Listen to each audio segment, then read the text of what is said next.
Hello बच्चों, स्वागत है आपका अपने YouTube चैनल जैकपुर पे। बच्चों आज के इस वीडियोस में हम डिस्कस करने वाले हैं कक्षा 9 का मासिक मूल्यांकन। क्या करेंगे बच्चों? मासिक मूल्यांकन कौन सा महीना का है बच्चों? नवंबर माह का है, यानी इसी मंथ का है मासिक मूल्यांकन। आप देख पा रहे हैं और पूर्णांक होगा आपका 30। ठीक है, तो चलिए हम इसको स्टार्ट करते हैं। हम लोगों ने आज का जो लिया है, हम लोगों ने विज्ञान विषय लिया है। कौन सा विषय लिया है बच्चों? विज्ञान का हम लोग करेंगे। ठीक है, देखिए इसमें जो है आप लोगों का सबसे जो पहला प्रश्न है आपसे कहा जा रहा है कि निर्देश यहाँ पे दिया गया है, सभी प्रश्न अनिवार्य हैं, टोटल प्रश्न का आपको जवाब देना है।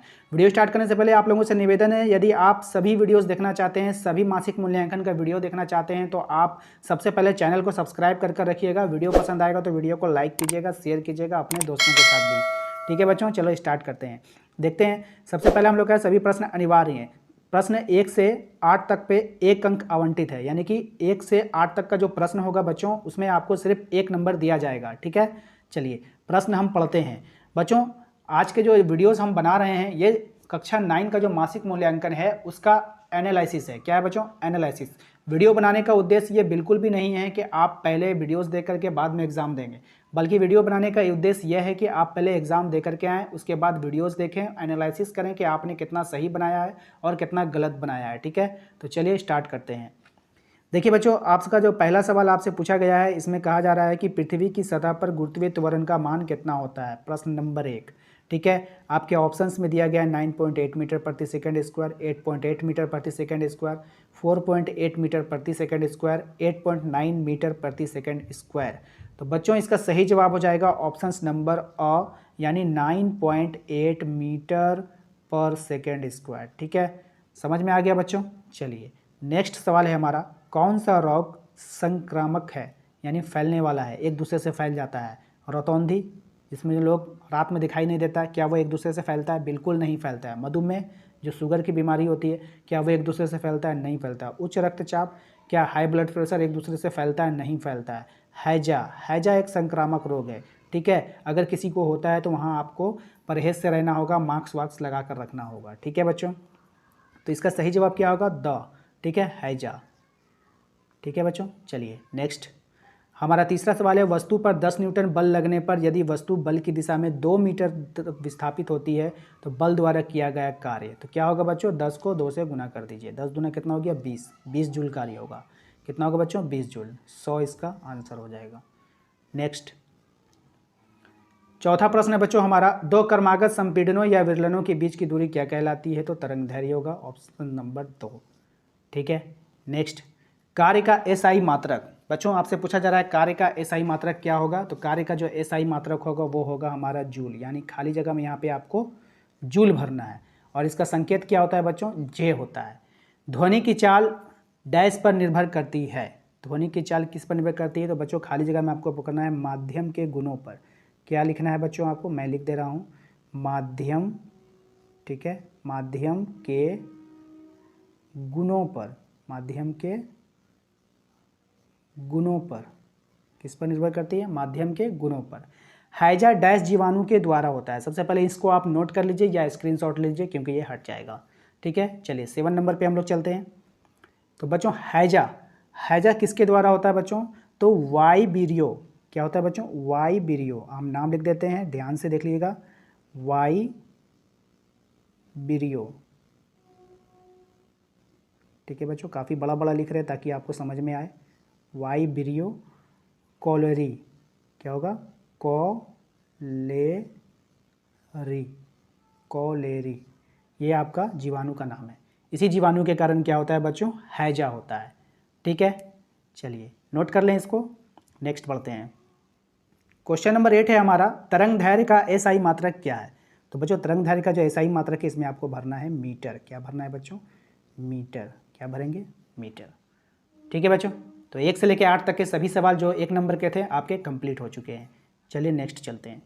बच्चों हमारा जो अगला सवाल है, 9वां सवाल है हमारा, इसमें आपसे कहा जा रहा है, पीसा की झुकती हुई मीनार गिरती क्यों नहीं है? यानी पीसा की जो मीनार है, बहुत फेमस मीनार है, वो झुकी हुई है। इस तरह से है, देखिए जैसे ये मीनार, ऐसे कोई मीनार बनता है, कोई भी ऊपर टावर बनता है।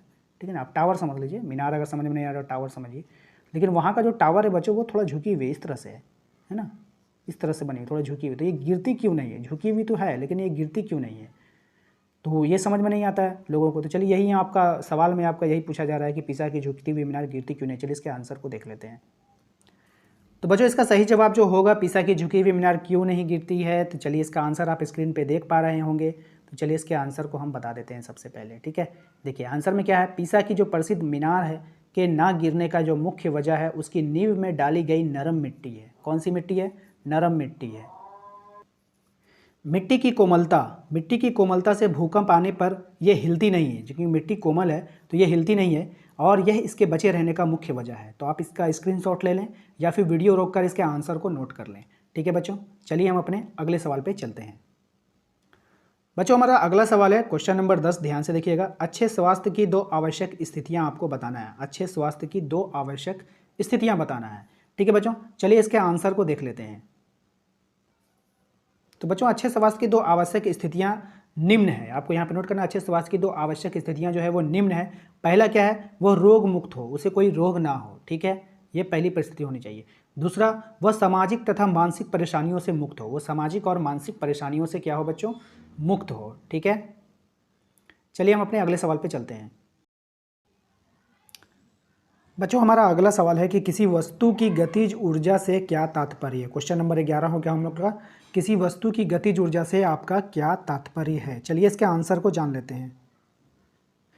बच्चों इसका आंसर हो जाएगा कि किसी गतिशील वस्तु के पास कार्य करने की जो क्षमता होती है उसे गतिज ऊर्जा कहते हैं, जैसे बंदूक से निकली हुई गोली, ठीक है बच्चों। इसके आंसर को आप नोट कर लेंगे या फिर स्क्रीनशॉट ले लेंगे, ठीक है। चलिए हम अपने अगले सवाल पे चलते हैं। बच्चों हमारा अगला सवाल जो है वो क्वेश्चन नंबर 12 से लेकर 13 तक में प्रत्येक के लिए 3 अंक आवंटित किया गया है, यानी हर एक सवाल के लिए आपको 3 नंबर दिया जाएगा। तो इसके आंसर को थोड़ा सा आप लोग को थोड़ा सा बड़ा करना होगा, ठीक है। तो यहाँ पर आप लोगों को जो क्वेश्चन दिया गया है, 2 क्वेश्चन दिया गया, या तो फिर इसका आंसर दीजिए या फिर इसका आंसर दीजिए, ठीक है।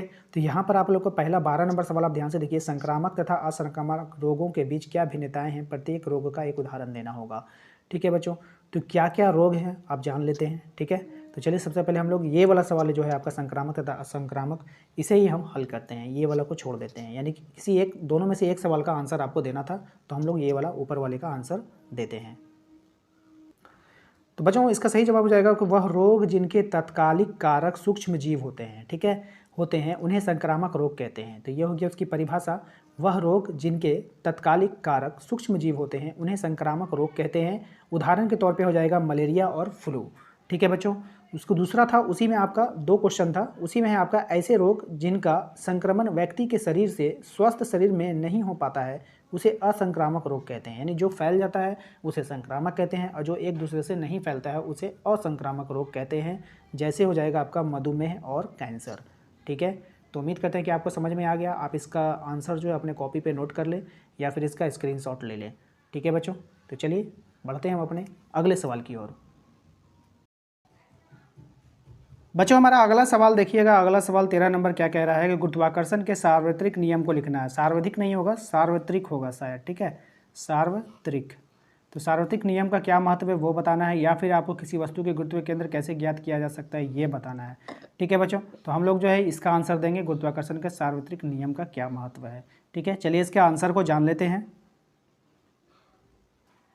तो बच्चों इसका सही जवाब हो जाएगा गुरुत्वाकर्षण के सार्वत्रिक जो नियम होता है वो का महत्व बताना था आपको, तो बताएंगे महत्व। सबसे पहला क्या हो जाएगा, ये पृथ्वी की सही द्रव्यमान ज्ञात करने में सहायता करती है, ये पृथ्वी की सही द्रव्यमान ज्ञात करने में सहायता करता है। दूसरा क्या होगा, इसका उपयोग सूर्य, चंद्रमा और ग्रहों के द्रव्यमान ज्ञात करने में किया जाता है, ठीक है।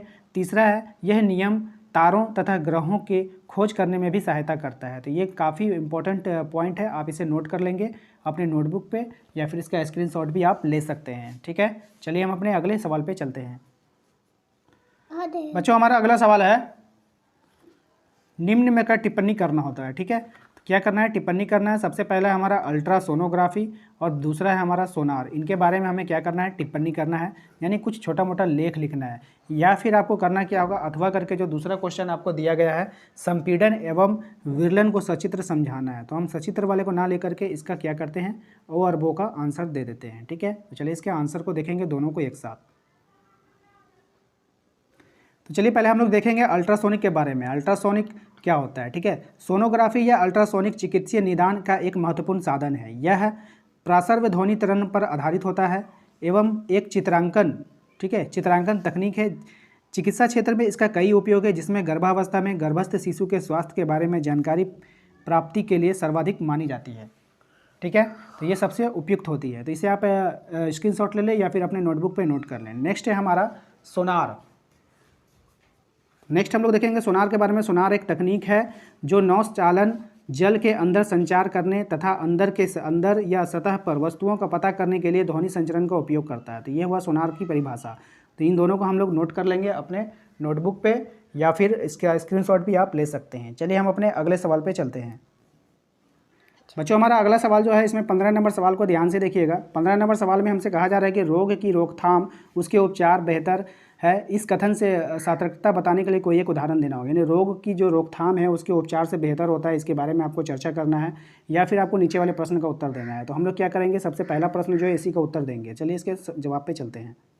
तो बच्चों इसके जवाब में जान लेते हैं, रोग की रोकथाम और उसके उपचार से बेहतर है, क्योंकि जब कोई व्यक्ति बीमार होता है तब उससे काफ़ी कष्ट का सामना करना होता है। रोगी का शरीर भी उसके कष्ट, यहाँ पे रोग होगा बच्चों ध्यान से, ठीक है, रोगी का रोग होने पर करना होता है। रोगी का शरीर भी उसे उस कष्ट को भोगता है। रोग होने पर रोगी का काफ़ी सारा पैसा खर्चा होता है। ठीक है, जब किसी परिवार का कोई सदस्य बीमार पड़ता है तब ना सिर्फ वह बल्कि पूरा परिवार चिंतित हो जाता है। इस प्रकार हम कह सकते हैं कि रोग की रोकथाम उसके उपचार से बेहतर होता है। ठीक है बच्चों, तो हमें हर बीमारी की रोकथाम पहले ही कर लेनी चाहिए। तो उम्मीद करते हैं बच्चों आपको आज का ये क्लास बिल्कुल पसंद आया। क्लास पसंद आया तो वीडियो को लाइक कर दीजिएगा। चैनल को यदि सब्सक्राइब नहीं किए तो चैनल को सब्सक्राइब कर लीजिएगा। मिलते हैं हम अगले सेट में। चलिए, थैंक यू।